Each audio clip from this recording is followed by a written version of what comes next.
estudar as repercussões no eletrocardiograma das alterações eletrolíticas. Para isso, nós vamos iniciar relembrando as fases do potencial transmembrana de ação.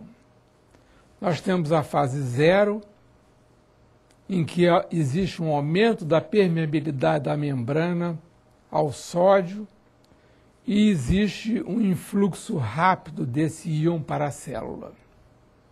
A fase 1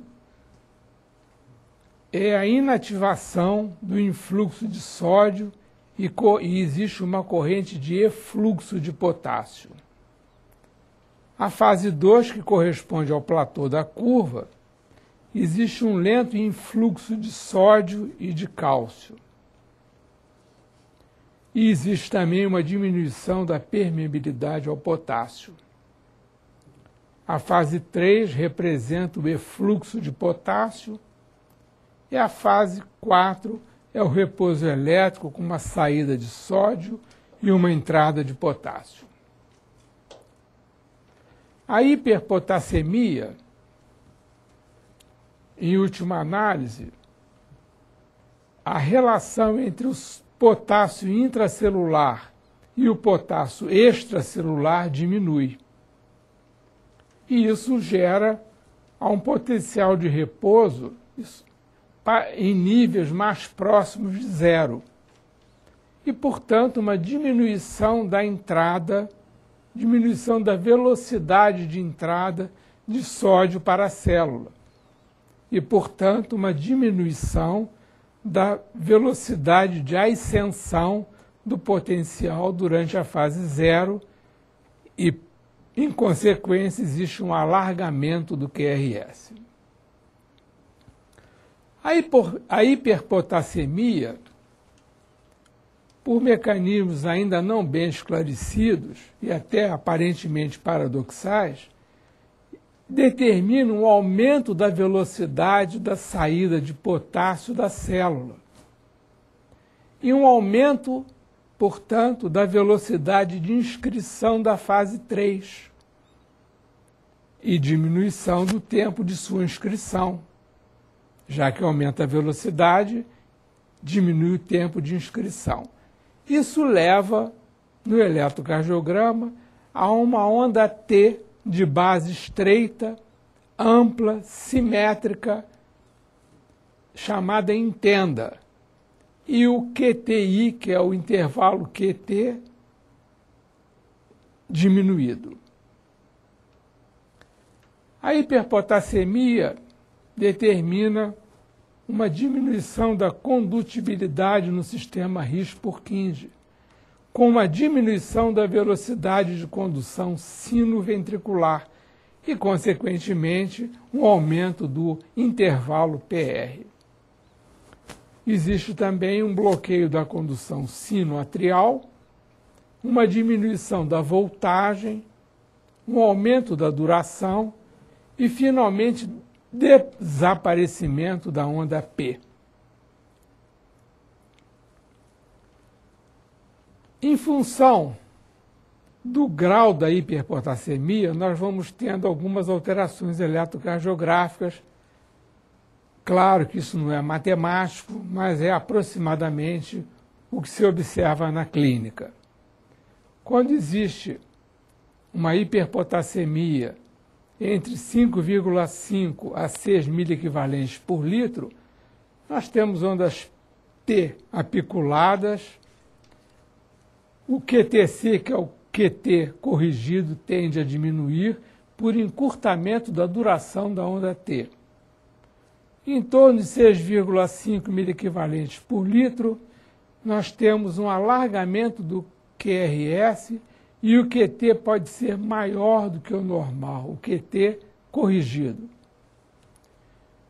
Quando a hiperpotassemia atinge 7 a 8,5 miliequivalentes por litro, nós temos uma diminuição da amplitude e um aumento da duração da onda P, geralmente com aumento do intervalo PR, pela diminuição da velocidade de condução atrioventricular.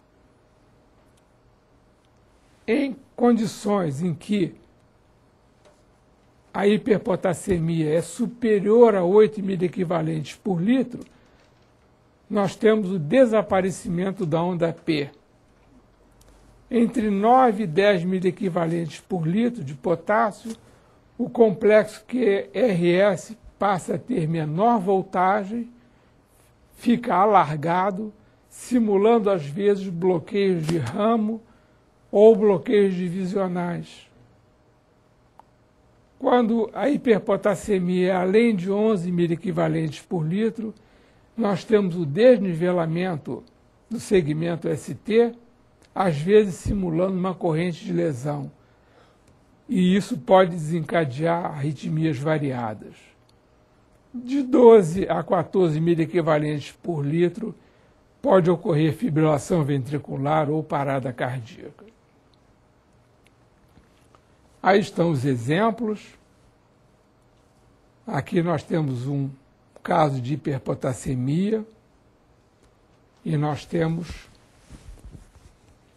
um bloqueio atrioventricular de primeiro grau. O PR está em torno de 0,32 segundos e as ondas T são amplas e apiculadas. Essa era uma paciente que tinha insuficiência renal, tinha um potássio de 11 miliequivalentes por litro, representados no eletrocardiograma superior com a letra A. Essa paciente fez a diálise e logo depois houve uma normalização das ondas T e o eletro passou a ser normal, inclusive com a regressão do bloqueio atrioventricular. Aqui é um caso de hiperpotassemia de 6 miliequivalentes por litro. Vejam as ondas T altas e apiculadas em tenda. Novamente, hiperpotassemia, bloqueio AV de primeiro grau e as ondas T apiculadas de base estreitas, amplas e pontiagudas. Novamente, potássio de 8 miliequivalentes por litro, as ondas T típicas de hiperpotassemia, vejam aí principalmente V2, V3, ondas T extremamente apiculadas e altas. Aqui nós temos uma hiperpotassemia de 9,2 miliequivalentes por litro. Veja um complexo QRS alargado e as ondas T apiculadas e amplas. Também uma hiperpotassemia, vejam como o complexo QRS é alargado. A hipopotassemia faz tudo ao contrário. E surgem geralmente ondas U, nítidas. Vejam, por exemplo, como é nítido em V3 uma onda U, que é uma deflexão positiva depois da onda T. Então, as ondas U's ocorrem geralmente em hipopotassemia e as ondas T's, ao invés de serem amplas, elas são achatadas, com uma amplitude diminuída. De novo, uma hipopotassemia, vejam as ondas U, também visíveis aqui de V2 a V4. Por acaso existia também uma hipertrofia ventricular esquerda, e vejam que as ondas T são de pequena amplitude. De novo, uma hipopotassemia com as mesmas características, de ondas T planas, de pequena amplitude. Outra alteração eletrolítica é a hipercalcemia, que diminui a duração da fase 2 do potencial transmembrana de ação. Isso leva a uma diminuição ou desaparecimento do segmento ST, com uma diminuição do intervalo QT. Eventualmente pode existir duração aumentada do QRS, o aparecimento de uma onda U, bradicardia e, eventualmente, arritmias graves, sobretudo se o paciente tiver em uso de digitálicos. Aí está um exemplo de uma hipercalcemia de 11. Vejam que o QT está diminuído. É como se nem tivesse segmento ST. Aqui nós temos uma hipocalcemia que faz o contrário. Vejam como o QT é longo, nós temos um segmento ST de duração bem aumentada.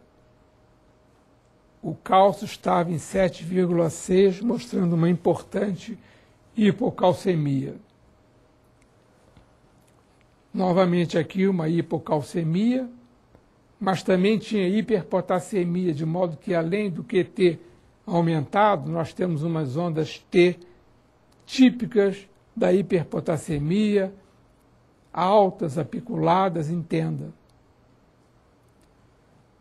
Uma outra alteração eletrocardiográfica que vale a pena mostrar é a impregnação digitálica. Vejam que existe o segmento ST com um padrão chamado em pá de pedreiro ou colher de pedreiro, com essas características que nós estamos vendo aqui do segmento ST, sobretudo bem vistas em D2, D3, V5 e V6.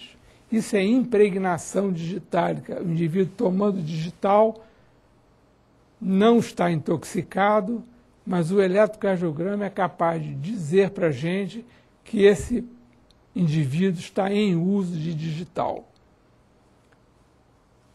Aqui existe também nitidamente o aspecto de colher de pedreiro. O digital também pode produzir um bloqueio AV de primeiro grau, como está mostrado aqui. Quando existe intoxicação digitálica, nós podemos ter arritmias. Aqui nós temos o trigeminismo supraventricular. Nós vemos que existem 2 batimentos normais, uma extrasístole, isso repetitivamente, mostrando um trigeminismo ventricular, que já é um sinal de intoxicação digitálica.